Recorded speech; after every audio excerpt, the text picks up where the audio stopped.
At napansin ko, nung mga panahon na magkasama kami ni Moana, ay isa siyang mahinhin na babae. Hindi siya ganong kadaldal, pero magaling siya makinig sa mga kwento ko. Napakadaldal ko pa naman na tao. Kahit nga minsan yung kinikwento ko sa kanya ay napaka-random at walang katuturan, parang interesado pa rin siya at tuwan-tuwa. At sa totoo lang, miski ako tuwan-tuwa pag nagkikwento ako sa kanya.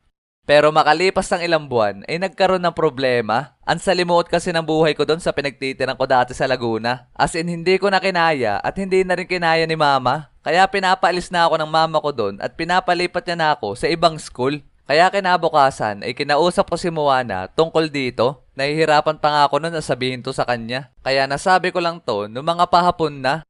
Talaga naman nalungkot siya ng sobra nun. Kasi dapat maaga pa daw sinabi ko na sa kanya para nasulit daw namin yung huling araw na magkasama kami. Nalungkot na rin ako nun at wala na akong ibang masabi kundi sorry.